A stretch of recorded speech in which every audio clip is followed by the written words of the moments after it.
Hello students, welcome back to my YouTube channel Jaideep Sir's Maths Mania. In today's video lecture, I will discuss with you paper solution of diagnostic test for standard 10.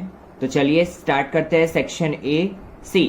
First question is objectives MCQ types. तो देखिए first आपको दिया है in which quadrant is the point -3, 5 represented in the coordinate plane.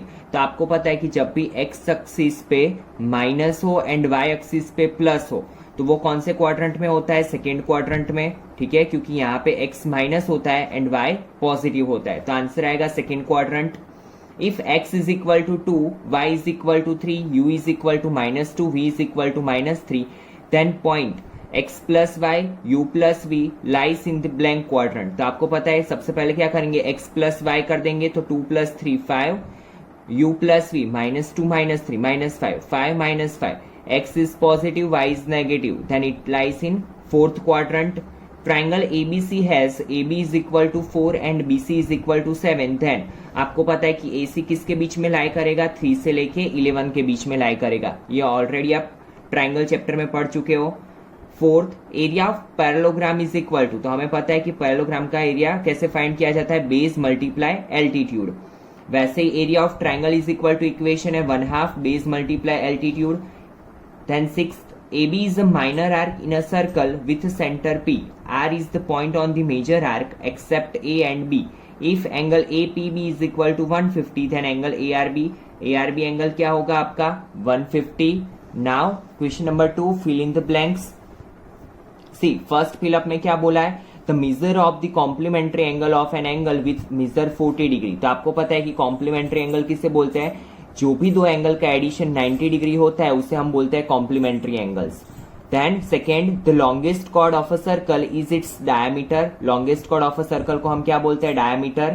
Third, the area of an equilateral triangle with side 10 centimetre 25 into √3, क्योंकि area of equilateral triangle का equation क्या है?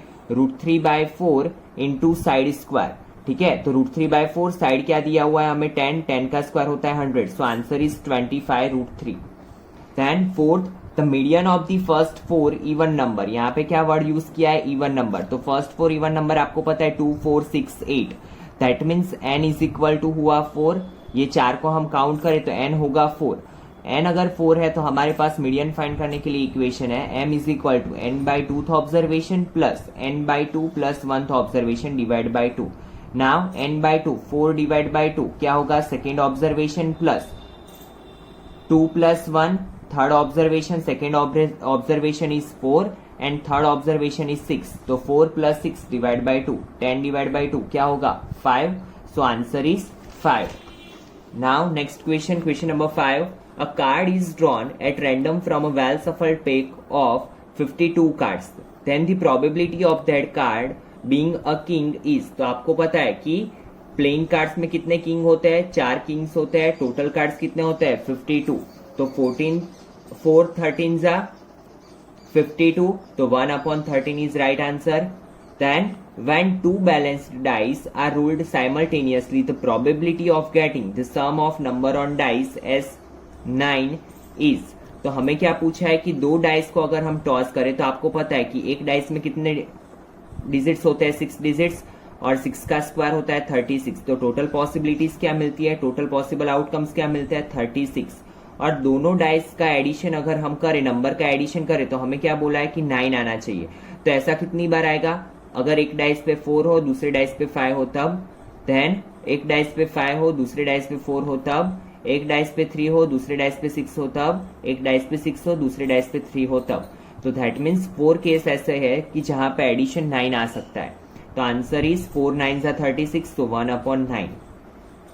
Then question number 3, true false. The line segment joining the centre of a circle and any point on the circle is the radius of the circle. तो हाँ, radius ही बोलते हैं इसे. Centre को अगर हम सर्कल के कोई पॉइंट के साथ ज्वाइन करें तो ये जो लाइन सेगमेंट बनता है उसे हम क्या बोलेंगे? Radius.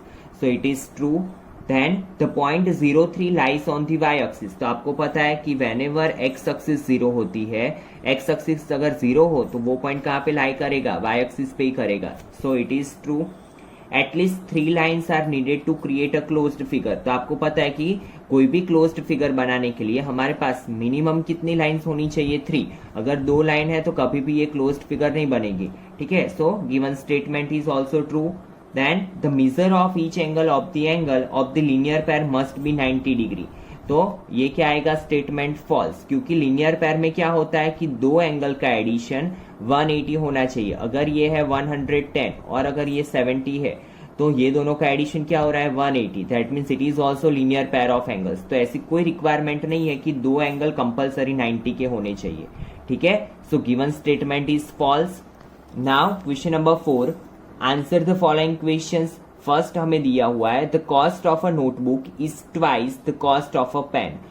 Right a linear equation in 2 variables. That means we have to use 2 variables. तो एक को हमने मान लिया x, नोटबुक की कॉस्ट को मान लिया x एंड पेन की कॉस्ट को मान लिया हमने y। अभी आपको पता है कि हमें क्या बोला है कि नोटबुक की जो कॉस्ट है वो पेन से क्या है? ट्वाइस। दैट मीन्स x की जो वैल्यू होगी वो क्या है? y से ट्वाइस। तो ट्वाइस का मतलब 2 टाइम्स, तो x is equal to 2y। Then second number, find the curve surface area of a sphere with radius 7 centimetre. आपको पता है स्फीयर के कर्व सरफेस एरिया का इक्वेशन क्या है? 4πr², where radius is 7 का square, and after simplification we will get 616 centimeter square. Then third, find the mode of the following observations। और observations हमें यहाँ पे दिए हुए हैं। तो आपको पता है कि जो भी मोस्ट रिपीटिव फ्रीक्वेंसी होती है उसे हम क्या बोलते हैं? Mode. That means 13 and 13 3 times आ रहा है। दैट मीन्स आंसर क्या होगा हमारा? मोड क्या होगा? 13। Then if 5 are added to each observation of the data, what will be the difference in the median? ठीक है। so, यहाँ पे एक करेक्शन कर लेना, मीडियन नहीं आएगा स्टूडेंट्स, मीन आएगा, ठीक है। तो यहाँ पे ये करेक्शन कर लेना। हमें क्या बोला है कि हर एक ऑब्जर्वेशन में, ऑब्जर्वेशन हमें नहीं पता है तो सपोज आप मान लो कि ऑब्जर्वेशन कितने हैं? n, ठीक है। तो अगर हम हर एक ऑब्जर्वेशन में 5 ऐड करते हैं तो जो नया मीन मिलेगा वो क्या होगा? तो देखो यहाँ पे आंसर आएगा इंक्रीज्ड बाय 5। कैसे? जैसे कि मैंने कोई 3 ऑब्जर्वेशन अभी मान लिए फिलहाल के लिए। एक ऑब्जर्वेशन है 1, दूसरा ऑब्जर्वेशन है 2, तीसरा ऑब्जर्वेशन है 3। तो इसका मीन क्या आएगा? x bar is equal to sigma xi upon n। Sigma xi का मतलब होता है addition of observation. 6 divide by 3, 3 2 जा 6, तो x बार मेरा आया 2। अभी अगर मैं सब में प्लस 5 कर दूं तो 1 का हो जाएगा 6, 2 का हो जाएगा 7, 3 का हो जाएगा 8, और उसका अगर मैं मीन फाइंड करूं तो वो मीन मिलेगा मुझे 7। तो यहाँ पे भी अगर आप ऑब्जर्व करो तो पहले मिला था मीन 2, फिर मिला 7। दैट मीन्स कितना इंक्रीज हो गया? +5। तो आंसर क्या आएगा? Increased by 5। Then question number 5, if P of E is equal to 0.37 then what is the probability of not event E? तो आप ऑलरेडी प्रोबेबिलिटी में पढ़ चुके हो कि P of E plus P of E bar, E बार का मतलब होता है not E, P of E plus P of E bar is equal to 1 and P of E क्या दिया हुआ है हमें? 0.37 plus P of E bar is equal to 1। तो P of E bar is equal to क्या होगा? 1 minus 0.37। ये 37 को हम इस साइड लेके जाए तो इट बिकम माइनस, तो P of E बार का आंसर क्या आएगा? 0.63। Then question number 6, write the rationalise factor of 1/√7 minus √4। तो आपको पता है कि रेशनलाइज में हम क्या करते हैं? डिनोमिनेटर को एज इट इज रखते हैं, जो भी है वो, उसका यहाँ पे जो साइन होता है उसका ऑपोजिट साइन से हम मल्टीप्लाई भी करेंगे, डिवाइड भी करेंगे। तो यहाँ पे √7 माइनस √5 है, √4 है, तो यहाँ पे हम क्या करेंगे? √7 प्लस √4 से ऊपर नीचे मल्टीप्लाई कर देंगे। तो आपको पता है कि 1 के साथ √7 प्लस √4 का मल्टीप्लीकेशन एज इट इज, नीचे डिवीजन में क्या होगा? a minus B into a plus B, तो it become a² minus b²। √7 का स्क्वायर 7, स्क्वायर रूट कट तो it become 7, square root cut तो इट बिकम 4, तो 7 माइनस 4 क्या होगा? 3। So our final answer is √7 plus √4 divide by 3। Then question number 5, match the following. Total surface area of hemisphere. तो आपको पता है कि हेमिस्फीयर का टोटल सरफेस एरिया क्या होता है? 3πr²। तो वॉल्यूम ऑफ हेमिस्फीयर क्या होगा? 2/3πr³। Now x minus y का होल स्क्वायर, तो अब हमें पता है equation x² minus 2xy plus y² and x² minus y² is equal to क्या होगा? x plus y into x minus Y.